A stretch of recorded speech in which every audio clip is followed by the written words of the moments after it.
We are here today to stand as a community once again at a familiar crossroad here in Minnesota's history.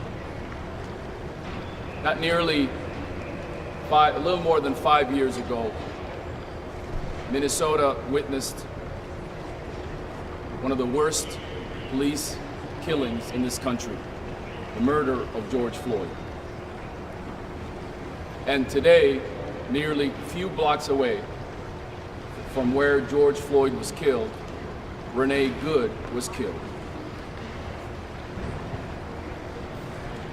We learned a lot after the murder of George Floyd as a community, as a nation, as a country. And today we are reminded once again that we will not allow the same foolery, the same lies that we saw to once again occur. Renee Good was killed and murdered on the street of Minneapolis by a reckless, untrained, dangerous ICE agent. What we have been talking about for nearly weeks, what law enforcement themselves here in the Twin Cities have been echoing and saying, that these untrained ICE agents who come to our neighborhoods are not going to only cause harm to other law enforcement, but actually cause harm to our community members. Anyone who sees the video evidences that have already been out will clearly show that Renee, on multiple occasions, waved off other ICE agents who followed and passed her. And once these ICE agents were able to get out of the car, they began to escalate. They began to target her. And she knew that. That is why immediately she backed up to get out of there. She began her process to leave the situation knowing how dangerous these people are. And because they even themselves are untrained in the way they responded, she was not a threat. She was a peaceful protester. She was following the Constitution of the United States. She was observing ICE agents knowing what was going to happen to her. In fact, she wasn't alone that day. Other observers were standing around, recording, because we knew something like this would happen in the streets in Minneapolis or other parts of this country. And it did. In broad daylight, with multiple views, we clearly see a killing by an ICE agent that was not warranted. Not only was it reckless, but it was endangerment to everybody who lived on that street.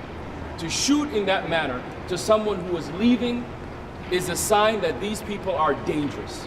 Not only dangerous to themselves, but dangerous to everyone around them. Let's be clear. No uniform, no badge, no federal agency, no one is above the law in the United States of America. That's right. That's no one. That's right.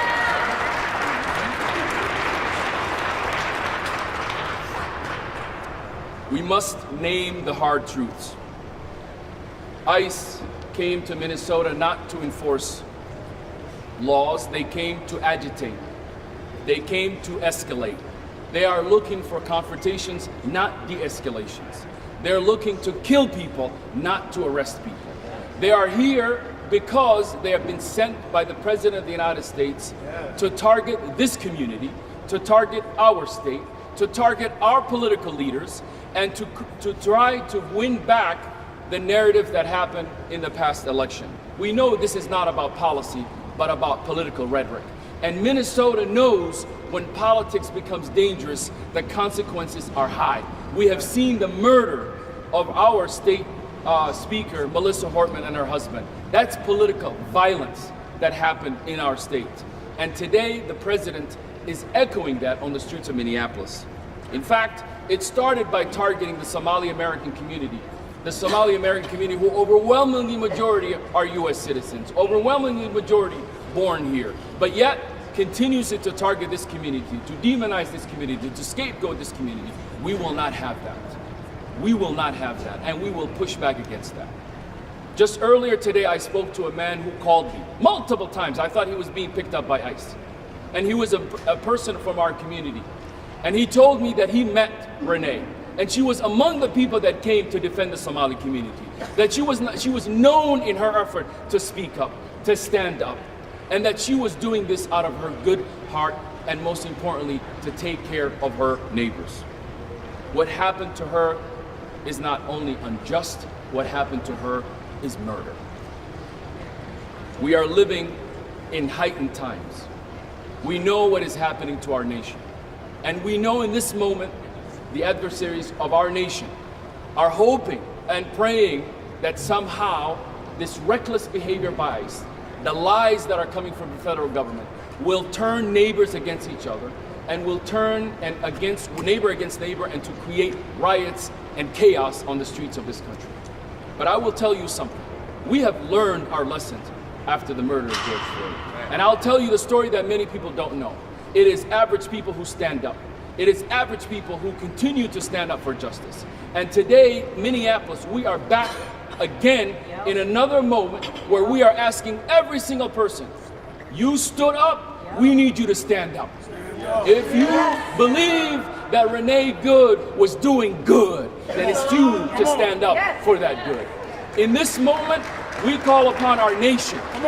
We call upon everyone across this country who believes in justice and law to stand up and tell the truth. There are so many people, just like after the murder of George Floyd, that want us to say what we see on that camera is not true. What we see on that camera is murder that is being justified by the highest office of this nation. We will not allow it. We will not allow it.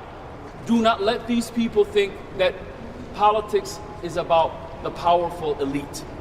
Politics in this nation is the people. This democracy is built on average Americans across this country. We are the people in the Constitution of the United States. And it's us that must defend our Constitution, defend our laws, and ask for accountability. Because if we do not get justice for Renee, none of us have justice. And we also know that delayed justice is denied justice. And in this moment right now, we know that BCA this morning put out a press statement saying that they are leaving the investigation. We are clear about our demands. We want every agency responsible for the protection of the citizens of this great state and city to take their responsibility. We do not believe in Kash Patel's FBI. They are not prosecuting anything. They're refusing to release the documents on Epstein. They're refusing to actually prosecute those who actually targeted Charlie Kirk and others. They are not an agency that the American public believe is going to bring justice. We know justice, it must be done by the local agencies. We are asking both the Minneapolis Police Department, the Hennepin County Sheriff Department, as well as the BCA and others. We have a United States Constitution, but we also have a Minnesota Constitution. We need to use the laws that are on the books to protect Renee, because Renee is all of us. Renee Good is all of us. All the people who have been standing and protesting. Our Constitution is being the question mark. And it is us, so we ask and everyone to call all of these agencies and demand immediately that justice is swift and that these ICE agent is not only prosecuted, but charges are presented. We know the FBI is gonna act like they're investigating, but all we have heard from Kristi Noem and the FBI is a story that contradicts the eyewitness and the videos that we all have seen. Finally,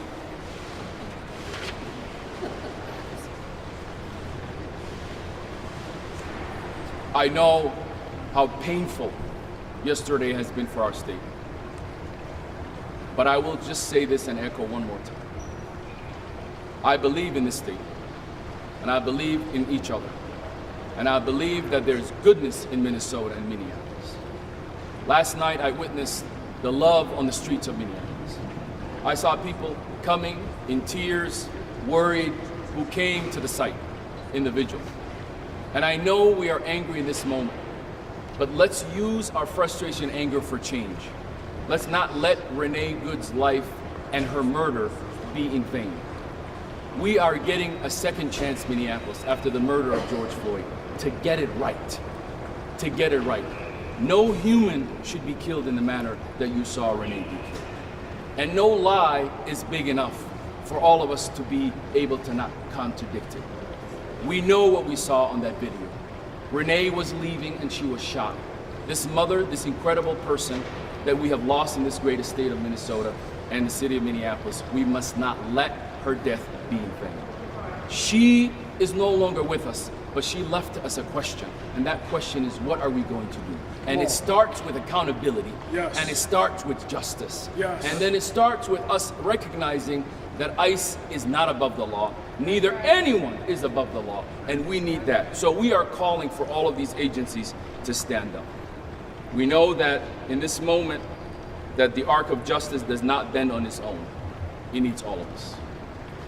If we want justice, we must be part of that call. We must demand justice by any means necessary.